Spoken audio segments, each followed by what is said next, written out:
Hi friend, स्वागत है आपका हमारे यूट्यूब चैनल में। तो फ्रेंड, आज की वीडियो में हम EMRS की जो वैकेंसी निकली थी उनके बारे में डिस्कस करेंगे। देखिए, जो इसकी एग्ज़ाम डेट है, संभावित है कि 1 महीने के अंदर आपका जो एग्ज़ाम है वो हो जाएगा। तो उसी को ध्यान में रखते हुए आज हम देखेंगे कि आप इसकी 1 मंथ में तैयारी कैसे करें, क्या पढ़ें, कितने घंटे पढ़ें, और इसकी एग्ज़ाम डेट के बारे में भी थोड़ा सा डिस्कस करेंगे। ठीक है, तो सबसे पहले देखते हैं इसकी तैयारी आप कैसे करें। देखिए, आपके पास ये सोच के चलो कि आपके पास 1 मंथ का टाइम है। आपको केवल सेलेक्टेड पढ़ना है और वो ही पढ़ना है कि जो सिलेबस में है। सिलेबस से बाहर आपको कुछ नहीं करना। ठीक है, केवल आपको सिलेबस देखना। सबसे पहले आपका जो मेन टारगेट होना चाहिए वो होना चाहिए इसके सिलेबस पे। आप जिस भी सब्जेक्ट की तैयारी कर रहे हो, मानो आप TGT मैथ की कर रहे हो या फिर TGT साइंस की कर रहे हो, तो आप सबसे पहले उस सब्जेक्ट के सिलेबस को पकड़ो और उसके सारे सिलेबस को देखने के बाद ये देखो कि जो KBS है, ठीक है, KBS और प्लस NBS, इन दोनों के आपको अपने सब्जेक्ट के प्रीवियस पेपर उठाने और जो टॉपिक आपने क्लियर किया है उस टॉपिक को ये देखो कि क्या आप इस एग्ज़ाम के क्वेश्चन को सॉल्व कर पा रहे हो या फिर नहीं। अगर आप इस एग्ज़ाम के क्वेश्चन को सॉल्व करवा रहे हो, KBS और NBS के एग्ज़ाम के क्वेश्चन को सॉल्व कर पा रहे हो, तो आपकी तैयारी बहुत ही बढ़िया है। आप सीधा उसी ट्रैक पर चलते रहो। ठीक है, आपको अपने बस तैयारी में आपको क्या ध्यान रखना है कि आपको अपने सिलेबस से नहीं भटकना है। क्योंकि देखिए, EMRS का जो एग्ज़ाम है फर्स्ट टाइम कंडक्ट हो रहा है, तो वो सिलेबस से बाहर कुछ नहीं पूछा जाएगा उसमें। तो आपका मेन फोकस जो है वो सिलेबस पे होना चाहिए। और साथ ही जो EMRS है ना, वो KBS की, जैसे KBS का सिलेबस और NBS का सिलेबस है, ऐसा ही EMRS का सिलेबस है। तो आपको इन दोनों को ध्यान में रख के अपनी तैयारी करनी है। ठीक है, इनके प्रीवियस पेपर को आपको हर हाल में सॉल्व करना है। ठीक है, इसके बाद मैंने आपको बता दी पढ़ने में। देखिए, आप क्या पढ़ेंगे, आपको अपनी सब्जेक्ट की NCERT पढ़नी है। ठीक है, आपको अपने सब्जेक्ट की NCERT जरूर पढ़नी है। इससे बाहर आपका क्वेश्चन जो आपका पेपर है वो नहीं आएगा। ठीक है, कोई भी क्वेश्चन इससे बाहर नहीं पूछा जाएगा। और साथ ही आपको ये पेपर तो लगाने ही है। ठीक है, कितने घंटे पढ़ें, देखिए ये आपको खुद की मेहनत पर डिपेंड करता है कि आप घंटे देख कर ना पढ़ें। आप केवल ये देखें कि जो आपने आज अपना टारगेट फिक्स किया है वो आपने अचीव किया है या फिर नहीं।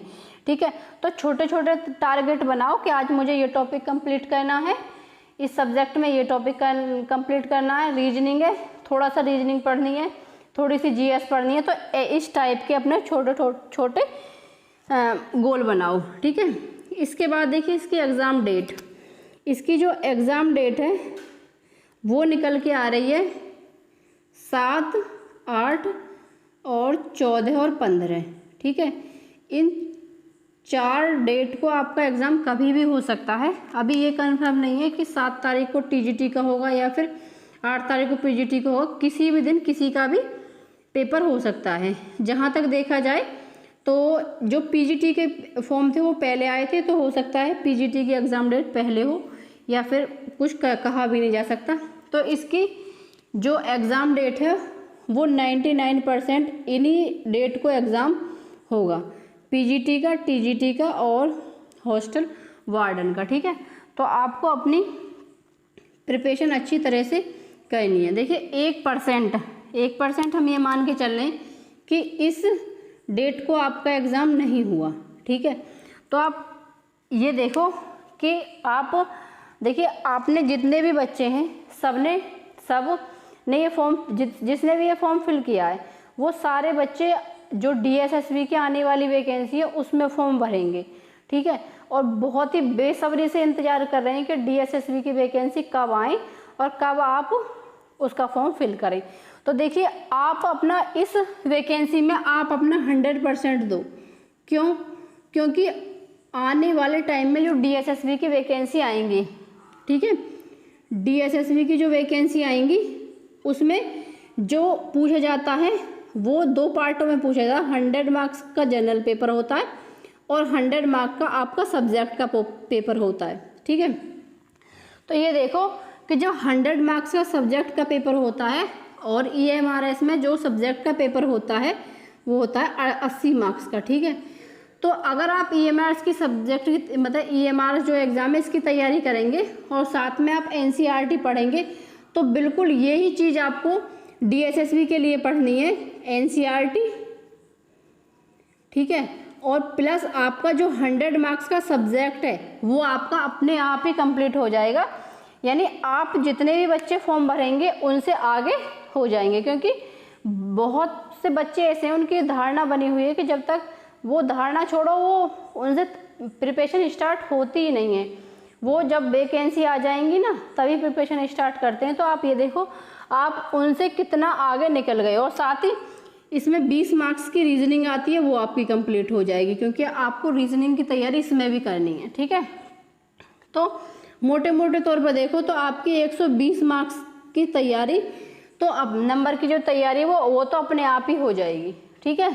तो आप थोड़ा इस चीज़ को ध्यान में ना रखते हो कि इसकी एग्ज़ाम डेट क्या है, लेकिन ये 99 कन्फर्म है जो इसकी एग्ज़ाम डेट है वो 7 अक्टूबर और 8 अक्टूबर और 14 और 15 अक्टूबर में से कभी भी हो सकती है, ठीक है।